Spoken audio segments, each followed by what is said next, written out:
Comissão de Constituição e Justiça do Senado analisa o parecer da reforma tributária. O Bruno Pinheiro, quem acompanha e tem mais informações. Olá, Bruno, tá ouvindo a gente? Será que ele nos ouve? Eu acho que não. Não, tá do lado ali do... Bom, essa é a expectativa, né? Que vote hoje esse parecer, que a análise ainda vá. Ontem ele falou dessa toda expectativa, né? Depois, inclusive, de uma falta de quórum na segunda-feira, né? O que não é muito surpresa, faltar quórum na segunda em Brasília.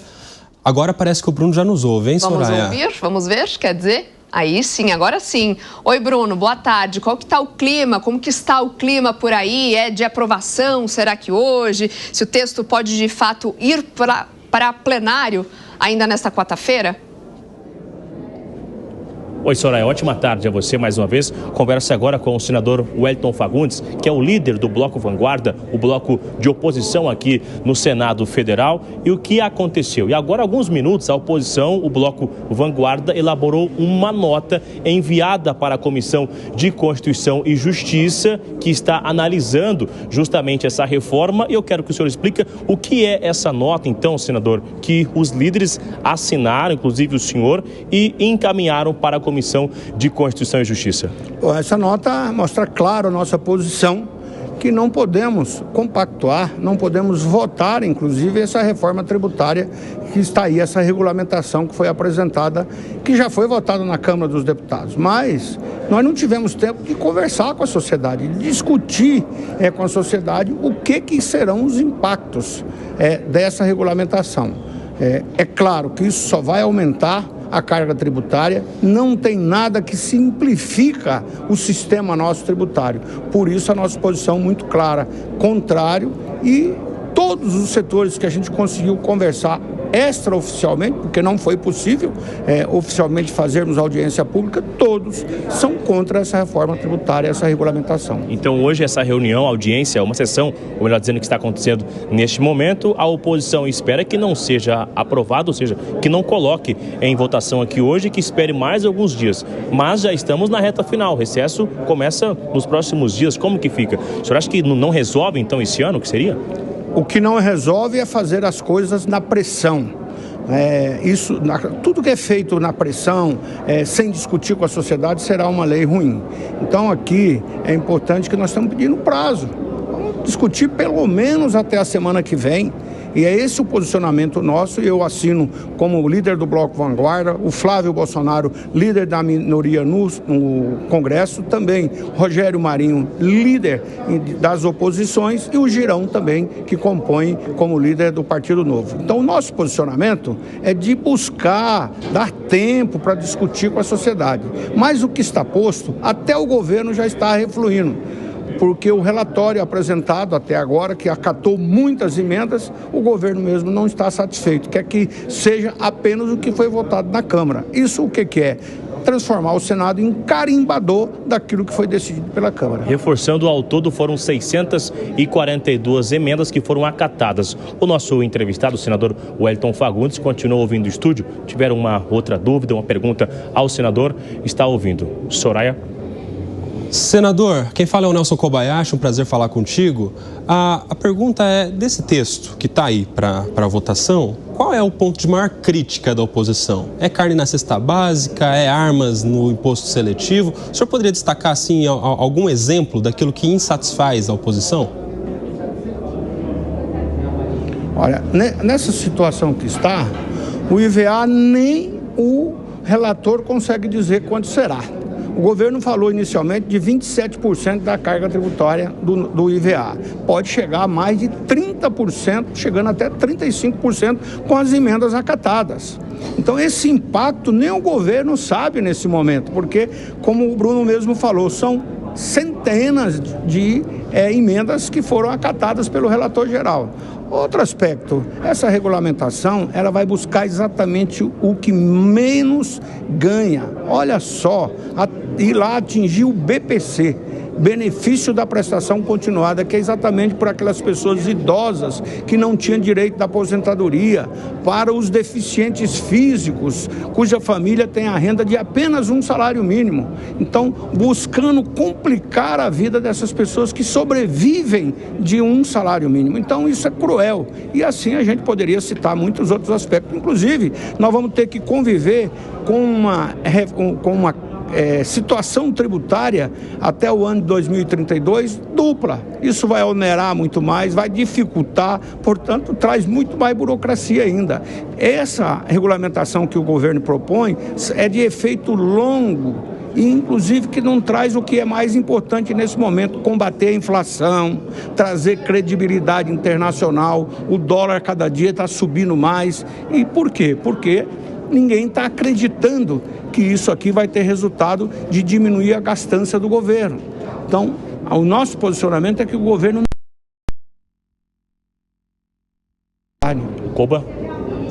Senador, obrigada pela gentileza da entrevista. O nosso comentarista Fábio Piperno também tem uma pergunta para o senhor. Senador, boa tarde. Assim como o senhor, eu também sou crítico de alguns aspectos desse projeto de reforma tributária, especialmente o que concede muitos benefícios para aquilo que eu qualifico da turma do Bolsa Elite. Então, para ser bem objetivo, eu vou perguntar para o senhor o seguinte: o senhor é favorável, o senhor e o seu bloco defendem as várias isenções concedidas a diferentes setores do agronegócio? Olha, nós queremos principalmente que tivesse possibilidade de simplificar a carga tributária e que todos pudessem pagar igual. Infelizmente, do sistema que está aí, cria-se inclusive a guerra fiscal. Continua mantendo essa guerra fiscal. Hoje, o relator ele está colocando benefícios para a Zona Franca de Manaus em prejuízo às outras áreas que tem, inclusive, a indústria montada. O que está se dizendo aqui hoje? Se for aprovado do jeito que está, acabou a indústria no resto do país, na área de tecnologia. Então, por isso é que nós estamos aqui querendo, acima de tudo, que não haja guerra fiscal, se possível que haja um equilíbrio de promover o desenvolvimento de todo o país. O agronegócio, senador, e os benefícios para o agronegócio, como é que o senhor qualifica isso? Bom, primeiro, o agronegócio é que está sustentando o Brasil, né? Então, o agronegócio, tudo que vai mexer em termos da tributação do agronegócio tem que ser feito com muito cuidado, porque a nossa produção brasileira, ela tem uma concorrência internacional muito grande. Falar em subsídio no Brasil do agronegócio, se for comparar com a França, por exemplo, que inclusive quis acabar agora com a credibilidade do produto nacional da carne brasileira, uma vaca lá na França, o governo paga $1.000 para manter uma vaca para o produtor. E nós aqui não temos que pagar imposto. Então, e ainda temos uma situação complexa, que é exatamente o nosso sistema de transporte, né? A nossa logística, né? Hoje, a grande produção, principalmente do Centro-Oeste, nós temos que levar para os portos, por estradas, ainda não temos ferrovia e temos que competir com o resto do mundo. Então, por isso, a tributação a isenção que existe é uma compensação daquilo que o governo não fez, que é exatamente permitir que a gente tenha uma logística eficiente. E como diz o produtor, né? O produtor tem que ser competente da porteira para dentro. Da porteira para fora é o governo, e o governo não tem sido ao longo do tempo. Senador, nós temos mais uma pergunta aqui do Gustavo Segré agora. Senador, boa tarde. Concordo com o senhor que essa reforma tem um jabuti no meio, tem uma pegadinha com a questão da Zona Franca de Manaus, porque mesmo instrumentando o IVA, vai ter IPI para uma determinada quantidade de produtos, o que deixaria a carga tributária brasileira no espaço. Mas a pergunta concreta é: quando nós saberemos qual é a alíquota final desse IVA bendito?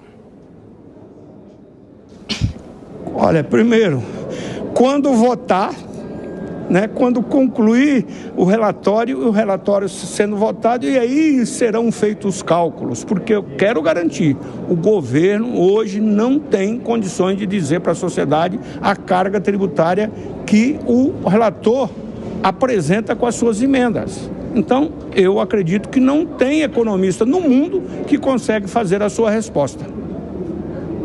Agora é o Alan Gani, senador, que vai te fazer a pergunta. Senador, boa tarde. Com uma série de benesses dessa reforma tributária para alguns setores, evidentemente, outros setores pagarão mais. Aí no Congresso, o que o pessoal está dizendo? Quais são os setores mais prejudicados com a reforma tributária? Bom, é claro que a indústria, o comércio é sempre o mais penalizado. Agora, nós temos que entender que toda essa regulamentação ela é feita no consumo.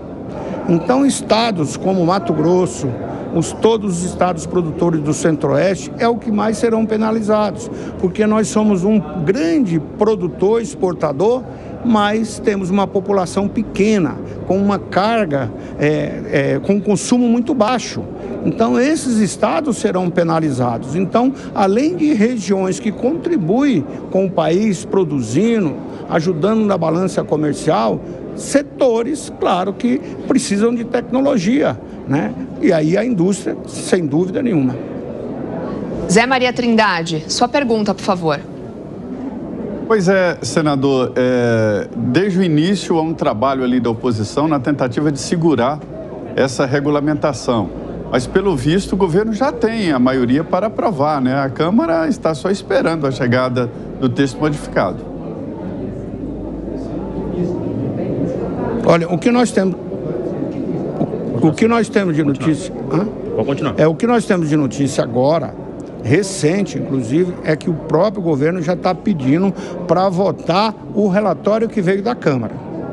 Porque o governo entende que as emendas acatadas pelo relator vai desqualificar a regulamentação pretendida pelo governo, ou seja, não vai dar em nada, né? Então, por isso, há possibilidade, inclusive, de tudo que estamos discutindo na Comissão de Constituição e Justiça ainda cair por terra.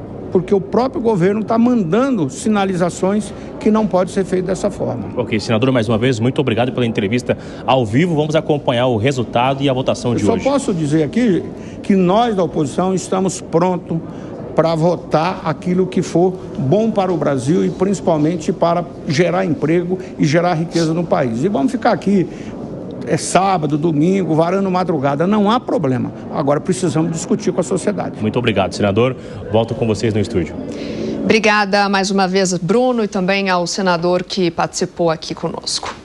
Olha só, eu quero rodar esse assunto, os comentários que nos fez o senador Wellington. Agora são 17 horas e 29 minutos, rápido intervalo para quem está na rádio. Por aqui a gente segue porque eu quero acionar o Fábio Piperno, defensor do agronegócio desse programa, preocupado com a situação do agro brasileiro. E aí, Fábio Piperno, quero a sua opinião também a respeito da sua própria pergunta. Veja, eu sei que pode até parecer um pouco controverso, mas eu adoro o agronegócio. Sério, eu tenho parentes que trabalham com isso. Araçatuba, né? Tem proprietários lá no Paraná, Mato Grosso e tal. A questão não é essa. A questão é que eu não gosto desse discurso de que, olha, como nós somos produtivos, nós merecemos privilégios. Esse é o discurso que tá equivocado. Quando o presidente da República vai lá, leva, por exemplo, delegações de produtores para vários países, por exemplo, café, o pessoal do café bateu o recorde esse ano de volume exportado. Não sei se dinheiro, mas de volume exportado. Já são 46 milhões de toneladas. Lindo isso, pô. Isso é um motivo de orgulho nacional. Então, esse é um detalhe, esse é um aspecto. Quando o país briga para fechar o acordo com a União Europeia, que vai beneficiar o agro, o país não fez mais do que a sua obrigação. Diplomacia comercial e o governo tem que, de fato, atuarem nisso. Ponto. Agora, quando vem alguém dizer, sendo assim, temos o direito de termos privilégios, aí está errado. Aí nós vamos perpetuar castas, né, que, evidentemente, não querem saber de mais nada a não ser perpetuar seus, benefícios, direitos e vantagens. Não é assim. Quer dizer, se tem uma reforma tributária, se a gente vai ter um novo imposto unificado e tal, tem que ser igual para todo mundo. Não pode ter esse tipo de privilégio e achar que nós temos, e assume, nós temos privilégio, mas porque nós merecemos privilégios. E os outros que se danem. Não é assim. Então você é contra benefício, inclusive para o agro, não é verdade, Piperno? Eu sou contra vantagens. Qualquer diferentes. Sim, tipo... todo mundo igual. O agro, indústria, comércio, todo mundo igual. Tá se convertendo ao liberalismo econômico de Gustavo Segré. Sim. É muito, um ano e pouco já, né, Segré? Quase 2 aninhos aí do seu lado. Quem defende vantagem é o liberal brasileira do tipo nosso senador aí e tal, né? E aí, já converteu o Fábio Piperno, convertendo muitas pessoas, hein, Gustavo Segré? Estamos. Você e a Langani, hein? A gente está fazendo evangelização liberal no 3 e 1, com o Piperninho, que está mais humanizado, segundo a nossa audiência, inclusive, aceita isso. Mas, Nelson, me chamou a atenção a seguinte questão. Quando a gente fala de reforma do que quer que seja, tem sempre 2 objetivos se tratando de tributos. Facilitar a vida do contribuinte e diminuir a carga tributária. Não parece ser o caso. Quando alguém do exterior, eu trabalho com isso há muito tempo, me pergunta qual é a classe fiscal que você determina, qual é a carga fiscal do... E eu tenho que defender, depende. Por que depende? O produto é nacional ou importado? O que muda? Muda muito. Porque se for um produto nacional, por exemplo, que você produz em São Paulo e exporta para outro estado, você vai pagar um ICMS de 7 ou de 12, dependendo de onde vai. E se for importado, é 4.